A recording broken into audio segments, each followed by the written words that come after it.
Wind by Charles L. Fontenay. Originally published in Amazing Science Fiction Stories, April 1959. Narrated by Trussel. Jan van Artevelde claimed descent from William of Orange. He had no genealogy to prove it, but on Venus there was no one who could disprove it either.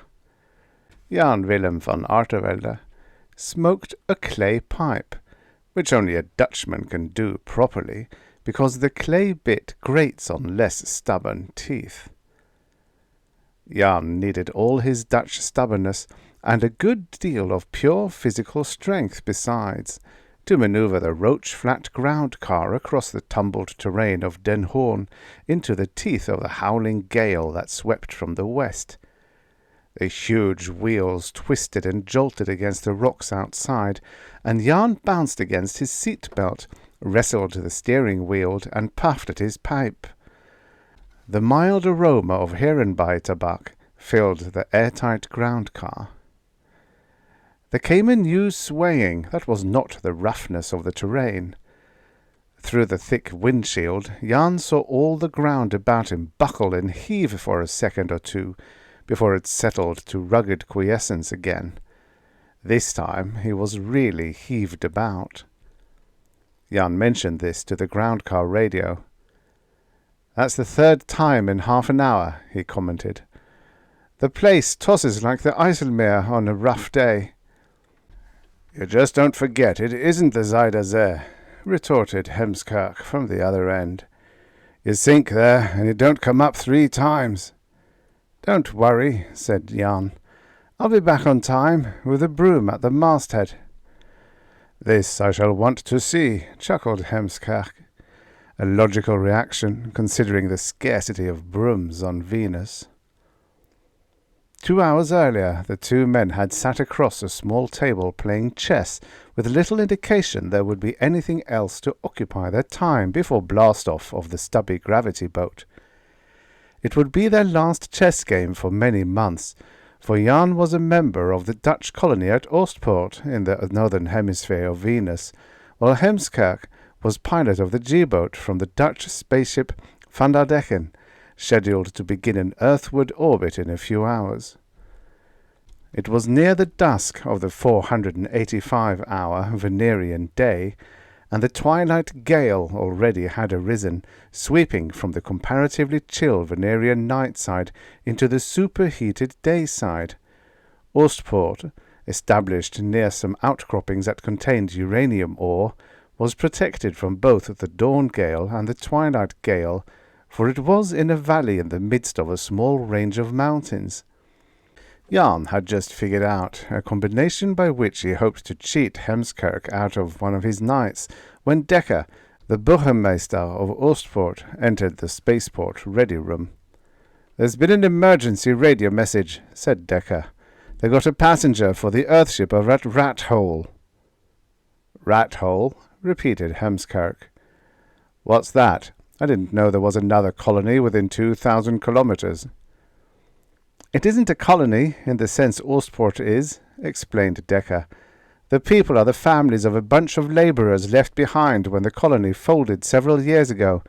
It's about 80 kilometers away, right across the Horn, but they don't have any vehicles that can navigate when the wind's up." Heemskerk pushed his short-billed cap back on his close-cropped head, leaned back in his chair, and folded his hands over his comfortable stomach. "Then the passenger will have to wait for the next ship," he pronounced. "The Van has to blast off in 30 hours to catch Earth at the right orbital spot, and the G-boat has to blast off in 10 hours to catch the Van "This passenger can't wait," said Dekker. "He needs to be evacuated to Earth immediately. He's suffering from the Venus shadow." Jan whistled softly. He had seen the effects of that disease. Dekker was right. "Jan, you're the best driver in Oostpoort," said Dekker. "You will have to take a ground car to Rathole and bring the fellow back." So now Jan gripped his clay pipe between his teeth and piloted the ground car into the teeth of the twilight gale. Den Hoorn was a comparatively flat desert sweep that ran along the western side of the Oost Mountains, just over the mountain from Oostpoort. It was a thin fault area of a planet whose crust was peculiarly subject to earthquakes, particularly at the beginning and end of each long day when temperatures of the surface rocks changed. On the other side of it lay Rat Hole, a little settlement that eked a precarious living from the Venerian vegetation. Jan never had seen it. He had little difficulty driving up and over the mountain, for the Dutch settlers had carved a rough road through the ravines.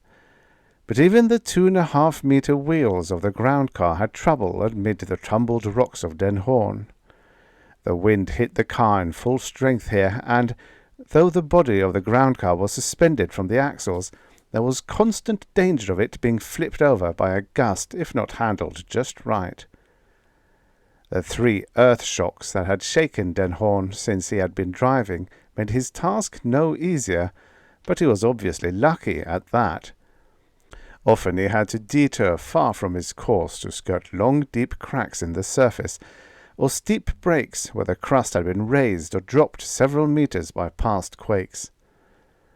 The ground car zigzagged slowly westward. The tattered violet and indigo clouds boiled low above it, but the wind was as dry as the breath of an oven. Despite the heavy cloud cover, the afternoon was as bright as an Earth day. The thermometer showed the outside temperature to have dropped to 40 degrees centigrade in the west wind, and it was still going down. Jan reached the edge of a crack that made further progress seem impossible. 100 meters wide, of unknown depth, it stretched out of sight in both directions. For the first time he entertained serious doubts that Den Hoorn would be crossed by land. After a moment's hesitation, he swung the ground car northward and raced along the edge of the chasm as far as the car would negotiate the terrain. He looked anxiously at his watch. Nearly 3 hours had passed since he left Oostpoort. He had 7 hours to go, and he was still at least 16 kilometers from Rat Hole. His pipe was out, but he could not take his hands from the wheel to refill it. He had driven at least 8 kilometers before he realized that the crack was narrowing. At least as far again, the 2 edges came together, but not at the same level. A sheer cliff 3 meters high now barred his passage. He drove on. Apparently it was the result of an old quake. He found a spot where rocks had tumbled down, making a steep, rough ramp up the break. He drove up it and turned back southwestward. He made it just in time. He had driven less than 300 meters when a quake more severe than any of the others struck. Suddenly behind him, the break reversed itself, so that where he had climbed up coming westward, he would now have to climb a cliff of equal height returning eastward. The ground heaved and buckled like a tempestuous sea. Rocks rolled and leaped through the air, several large ones striking the ground car with ominous force. The car staggered forward on its giant wheels like a drunken man. The quake was so violent that at one time the vehicle was hurled several meters sideways and almost overturned, and the wind smashed down on it unrelentingly. The quake lasted for several minutes, during which Jan was able to make no progress at all and struggled only to keep the ground car upright. Then, in unison, both earthquake and wind died to absolute quiescence. Jan made use of this calm to step down on the accelerator and send the ground car speeding forward. The terrain was easier here, nearing the western edge of Den Hoorn, and he covered several kilometers before the wind struck again, cutting his speed down considerably. He judged he must be nearing Rat Hole. Not long thereafter he rounded an outcropping of rock, and it lay before him. A wave of nostalgia swept over him. Back at Oostpoort, the power was nuclear, but this little settlement made use of the cheapest, most obviously available power source. It was dotted with more than a dozen windmills. Windmills! Tears came to Jan's eyes. For a moment he was carried back to the flat lands around the Gravenhage. For a moment he was a tow-headed, round-eyed boy again, clumping in wooden shoes along the edge of the tulip fields. But there were no canals here. The flat land stretching into the darkening west was spotted with patches of cactus and leather-leaved Venerian plants. Amid the windmills, low domes protruded from the earth, indicating that the dwellings of Rathole were, appropriately, partly underground. He drove into the place. There were no streets, as such, but there were avenues between lines of heavy chains strung to short iron posts, evidently as handholds against the wind. The savage gale piled dust and sand in drifts against the domes, then, shifting slightly, swept them clean again. There was no one moving abroad, but just inside the community Jan found half a dozen men in a group, clinging to one of the chains and waving to him. He pulled the ground car to a stop beside them, stuck his pipe in a pocket of his plastic Venus suit, donned his helmet, and got out. The wind almost took him away before one of them grabbed him, and he was able to grasp the chain himself. They gathered around him. They were swarthy, black-eyed men with curly hair. One of them grasped his hand. "Bienvenido, señor," said the man. Jan recoiled and dropped the man's hand. All the Orangeman blood, he claimed, protested in outrage. Spaniards! All these men were Spaniards! Jan recovered himself at once. He had been reading too much ancient history during his leisure hours. The hot monotony of Venus was beginning to affect his brain. It had been 500 years since the Netherlands revolted against Spanish rule. A lot of water over the dam since then. A look at the men around him, the sound of their chatter, convinced him that he need not try German or Hollandsch here. He fell back on the international language. "Do you speak English?" he asked. The man brightened, but shook his head. "No hablo inglés," he said. "Pero el médico lo habla. Venga conmigo." He gestured for Jan to follow him, and started off, pulling his way against the wind along the chain. Jan followed, and the other men fell in behind in single file. 100 meters farther on, they turned, descended some steps, and entered one of the half-buried domes. A grey-haired, bearded man was in the well-lighted room, apparently the living room of a home, with a young woman. "El médico," said the man who had greeted Jan, gesturing. "Él habla inglés." He went out, shutting the airlock door behind him. "You must be the man from Ostport," said the bearded man, holding out his hand. "I am Dr. Sanchez. We are very grateful you have come." "I thought for a while I wouldn't make it," said Jan ruefully, removing his Venus helmet. "This is Mrs. Murillo," said Sanchez. The woman was a Spanish blonde, full-lipped and beautiful, with golden hair and dark, liquid eyes. She smiled at Jan. "Encantada de conocerlo, señor," she greeted him. "Is this the patient, doctor?" asked Jan, astonished. She looked in the best of health. "No, the patient is in the next room," answered Sanchez.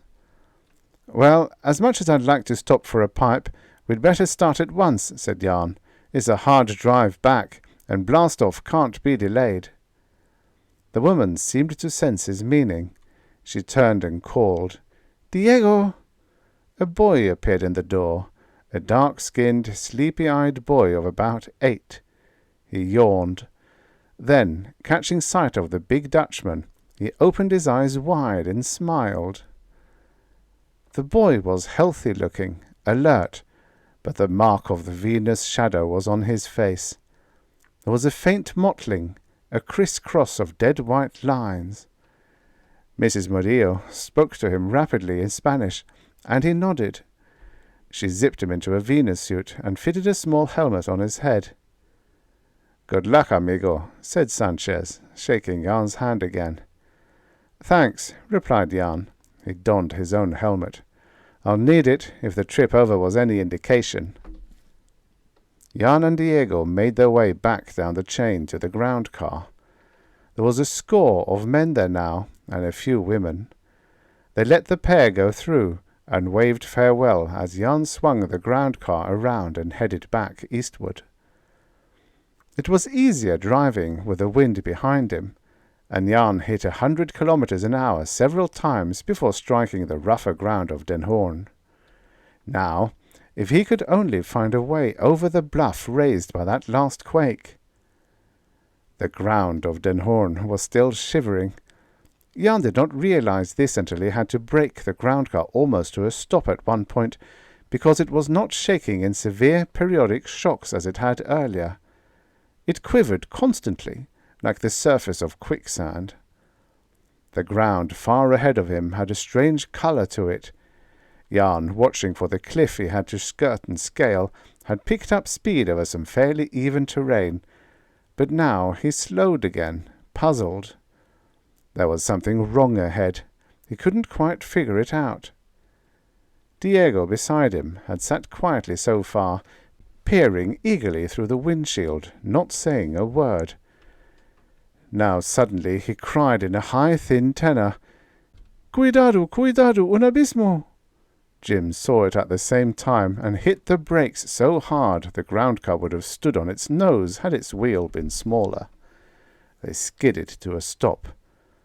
The chasm that had caused him such a long detour before had widened, evidently in the big quake that had hit earlier. Now it was a canyon, 1/2 kilometer wide. 5 meters from the edge, he looked out over blank space at the far wall and could not see the bottom. Cursing choice Dutch profanity, Jan wheeled the ground car northward and drove along the edge of the abyss as far as he could. He wasted 1/2 an hour before realizing that it was getting no narrower. There was no point in going back southward.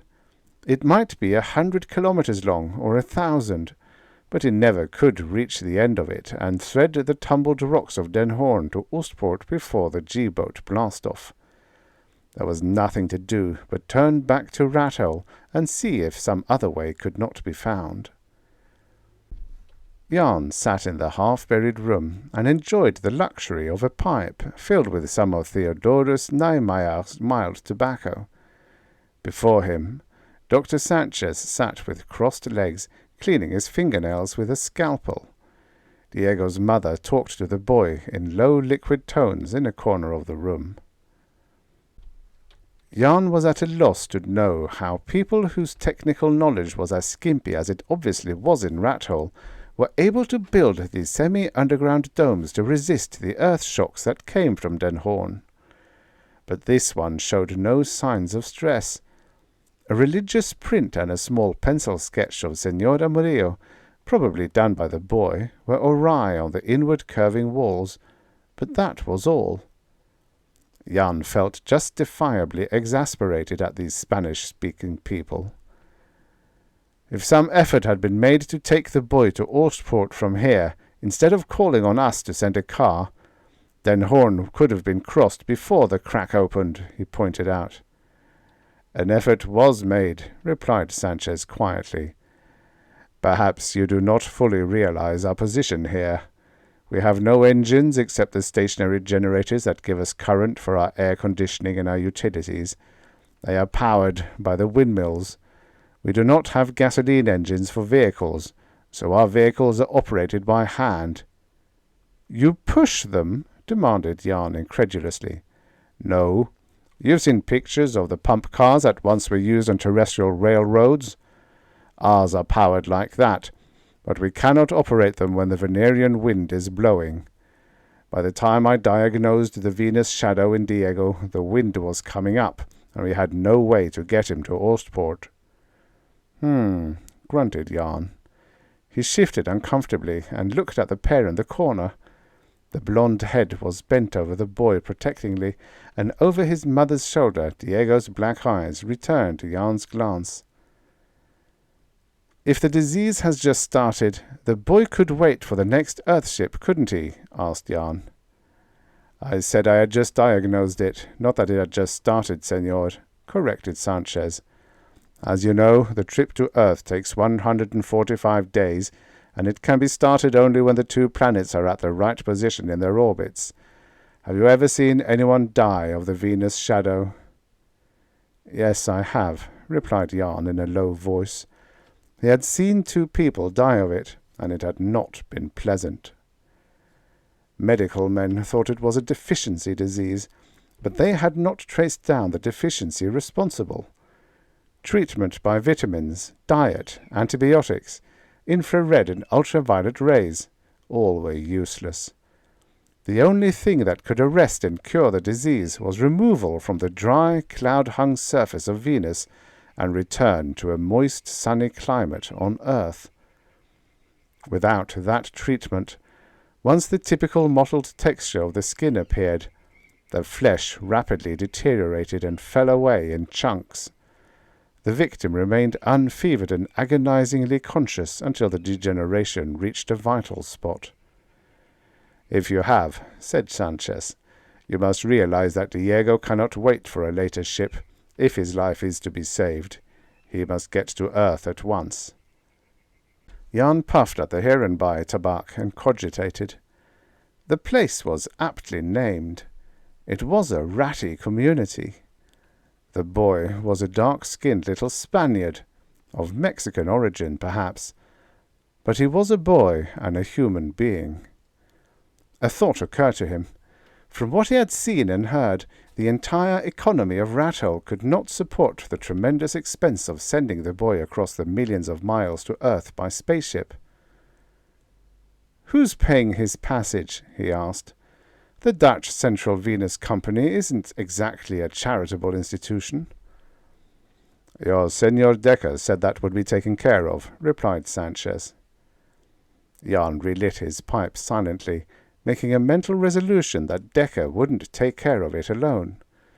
Salaries for Venerian service were high, and many of the men at Oostpoort would contribute readily to such a cause. "Who is Diego's father?" he asked.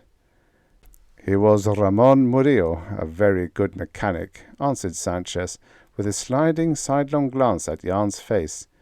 "He has been dead for 3 years." Jan grunted. "The copters at Oostpoort can't buck this wind," he said thoughtfully. "Would I had come in one of those in the first place instead of trying to cross Den Hoorn by land. But if you have any sort of aircraft here, it might make it downwind, if it isn't wrecked on takeoff." "I'm afraid not," said Sanchez. "Too bad. There's nothing we can do then. The nearest settlement west of here is no more than 1,000 kilometers away, and I happen to know they have no planes either, just copters. So that's no help." "Wait," said Sanchez, lifting the scalpel and tilting his head. "I believe there is something, though we cannot use it. This was once an American naval base, and the people here were civilian employees who refused to move north with it. There was a flying machine they used for short-range work, and one was left behind, probably with a little help from the people of the settlement, but—" "What kind of machine? Copter or plane?" "They call it a flying platform. It carries 2 men, I believe. But, senor—" "I know them. I've operated them before I left Earth. Man, you don't expect me to try to fly one of those little things in this wind. They're tricky as they can be, and the passengers are absolutely unprotected." "Senor, I have asked you to do nothing." "No, you haven't," muttered Jan, "but you know I'll do it." Sanchez looked into his face, smiling faintly and a little sadly. "I was sure you would be willing," he said. He turned and spoke in Spanish to Mrs. Murillo. The woman rose to her feet and came to them. As Jan arose, she looked up at him, tears in her eyes. "Gracias," she murmured. "1,000,000 de gracias." She lifted his hands in hers and kissed them. Jan disengaged himself gently, embarrassed. But it occurred to him, looking down on the bowed head of the beautiful young widow, that he might make some flying trips back over here in his leisure time. Language barriers were not impassable, and feminine companionship might cure his neurotic, history-born distaste for Spaniards for more than one reason. Sanchez was tugging at his elbow. "Senor, I have been trying to tell you," he said. "It is generous and good of you, and I wanted Senora Murillo to know what a brave man you are. But have you forgotten that we have no gasoline engines here? There is no fuel for the flying platform."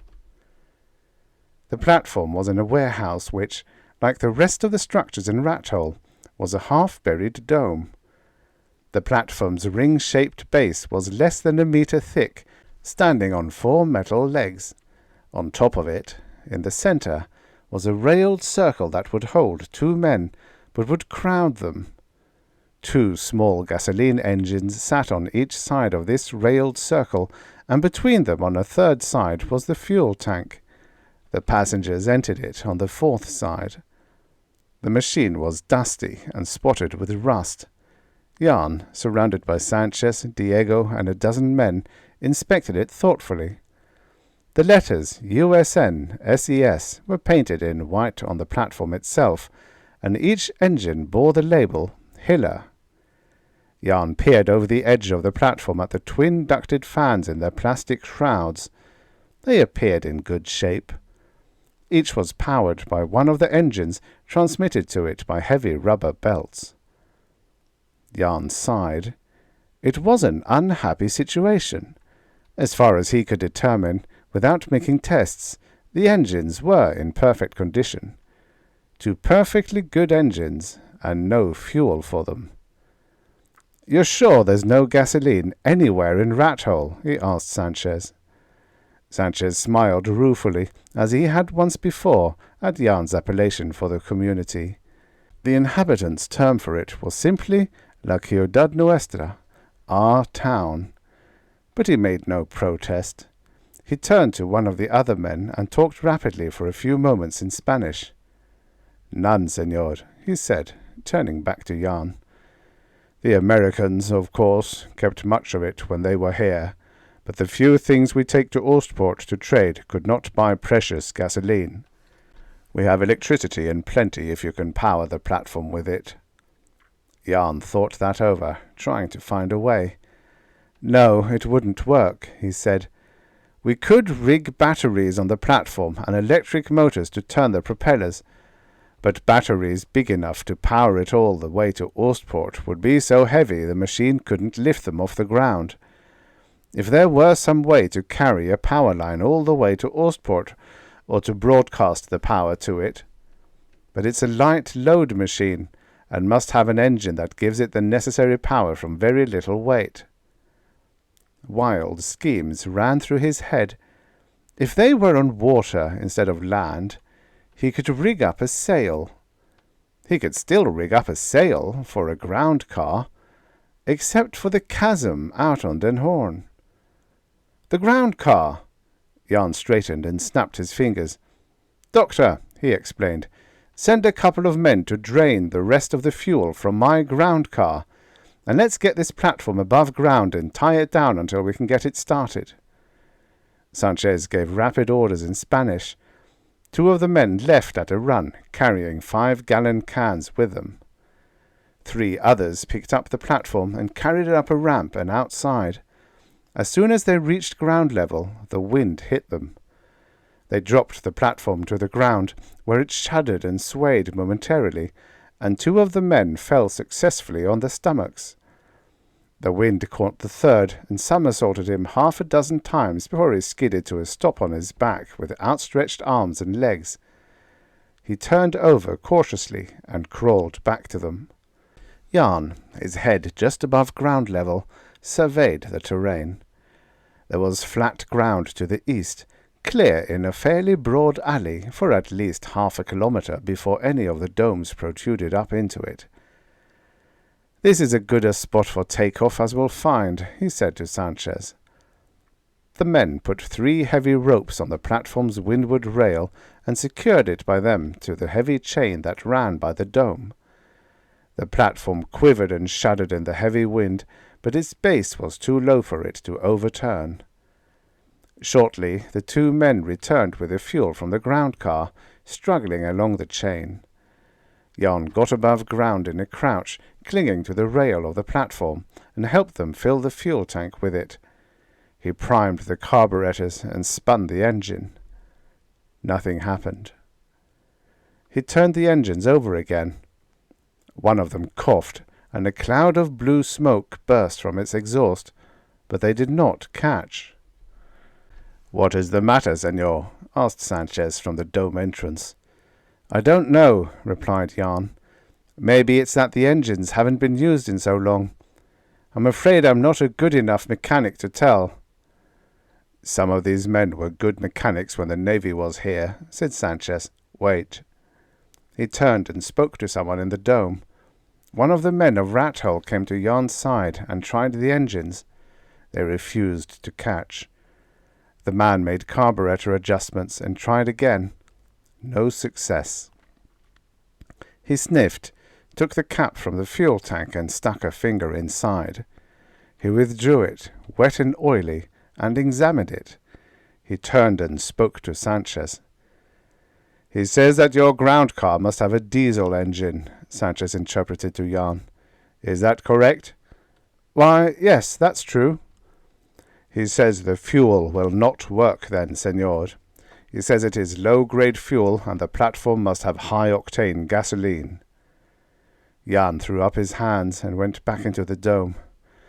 "I should have known that," he said unhappily. "I would have known if I had thought of it." "What is to be done, then?" asked Sanchez. "There's nothing that can be done," answered Jan. "They may as well put the fuel back in my ground car." Sanchez called orders to the men at the platform. While they worked, Jan stared out at the furiously spinning windmills that dotted Rathole. "There's nothing that can be done," he repeated. "We can't make the trip overland because of the chasm out there in Den Hoorn, and we can't fly the platform because we have no power for it." Windmills. Again, Jan could imagine the flat land around them as in native Holland, with the Zuider Zee sparkling to the west, where here the desert stretched under darkling clouds. Jan looked at his watch. A little more than 2 hours before the G-boat's blast-off time, and it couldn't wait for them. It was nearly 8 hours since he had left Oostpoort, and the afternoon was getting noticeably darker. Jan was sorry. He had done his best, but Venus had beaten him. He looked around for Diego. The boy was not in the dome. He was outside, crouched in the lee of the dome, playing with some sticks. Diego must know of his ailment, and why he had to go to Oostpoort. If Jan was any judge of character, Sanchez would have told him that. Whether Diego knew it was a life-or-death matter for him to be aboard the Van der Decken when it blasted off for Earth, Jan did not know. But the boy was around 8 years old, and he was bright, and he must realize the seriousness involved in a decision to send him all the way to Earth. Jan felt ashamed of the exuberant foolishness which had led him to spout ancient history and claim descent from William of Orange.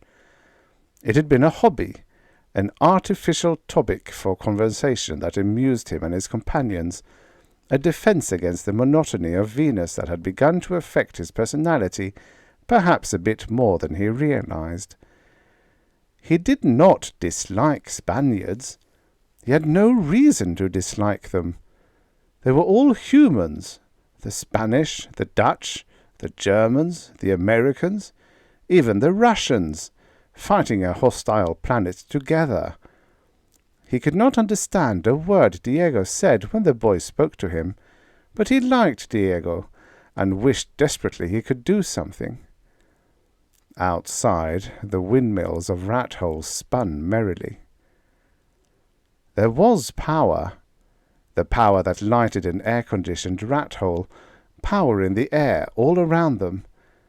If he could only use it. But to turn the platform on its side and let the wind spin the propellers was pointless. He turned to Sanchez. "Ask the men if there are any spare parts for the platform," he said. "Some of those legs it stands on, transmission belts, spare propellers." Sanchez asked. "Yes," he said, "many spare parts, but no fuel." Jan smiled a tight smile. "Tell them to take the engines out," he said. "Since we have no fuel, we may as well have no engines." Peter Heemskerk stood by the ramp to the stubby G-boat and checked his watch. It was X-15, 15 minutes before blast-off time. Heemskerk wore a spacesuit. Everything was ready, except climbing aboard, closing the airlock, and pressing the firing pin. What on Venus could have happened to Van Artevelde? The last radio message they had received, more than an hour ago, had said he and the patient took off successfully in an aircraft. What sort of aircraft could he be flying that would require an hour to cover 80 kilometers with the wind? Heemskerk could only draw the conclusion that the aircraft had been wrecked somewhere in Den Hoorn. As a matter of fact, he knew that preparations were being made now to send a couple of ground cars out to search for it. This, of course, would be too late to help the patient Van Artevelde was bringing, but Heemskerk had no personal interest in the patient. His worry was all for his friend. The two of them had enjoyed chess and good beer together on his last 3 trips to Venus, and Heemskerk hoped very sincerely that the big blond man wasn't hurt. He glanced at his watch again. X-12. In 2 minutes it would be time for him to walk up the ramp into the G-boat. In 7 minutes the backward count before blastoff would start over the area loudspeakers. Heemskerk shook his head sadly, and Van Artevelde had promised to come back triumphant with a broom at his masthead. It was a high, thin whine borne on the wind, carrying even through the walls of his space helmet, that attracted Heemskerk's attention and caused him to pause with his foot on the ramp. Around him, the rocket mechanics were staring up at the sky, trying to pinpoint the noise. Heemskerk looked westward. At first he could see nothing. Then there was a moving dot above the mountain, against the indigo umbrella of clouds. It grew, it swooped, it approached, and became a strange little flying disk, with 2 people standing on it, and something sticking up from its deck in front of them. A broom? No. The platform hovered and began to settle nearby, and there was Van Artevelde leaning over its rail and fiddling frantically whatever it was that stuck up on it, a weird angled contraption of pipes and belts topped by a whirring blade. A boy stood at his shoulder and tried to help him. As the platform descended to a few meters above ground, the Dutchman slashed at the contraption. The cut ends of belts whipped out wildly, and the platform slid to the ground with a rush. It hit with a clatter, and its 2 passengers tumbled prone to the ground. "Jan!" boomed Heemskerk, forcing his voice through the helmet diaphragm and rushing over to his friend. "I was afraid you were lost." Jan struggled to his feet and leaned down to help the boy up. "Here's your patient, Peter," he said. "Hope you have a spacesuit in his size." "I can find one, and we'll have to hurry for blastoff. But first, what happened? Even that damned thing ought to get here from Rathole faster than that." "Had no fuel," replied Jan briefly. "My engines were all right, but I had no power to run them, so I had to pull the engines and rig up a power source." Heemskerk stared at the platform. On its railing was rigged a tripod of battered metal pipes, atop which a big 4-blade propeller spun slowly in what wind was left after it came over the western mountain. Over the edges of the platform, running from the two propellers and its base, hung a series of tattered transmission belts. "Power source?" repeated Hemskirk. "That?" "Certainly," replied Jan with dignity. "The power source any good Dutchman turns to in an emergency. A windmill." The end. Subscribe for your daily stories of futures past.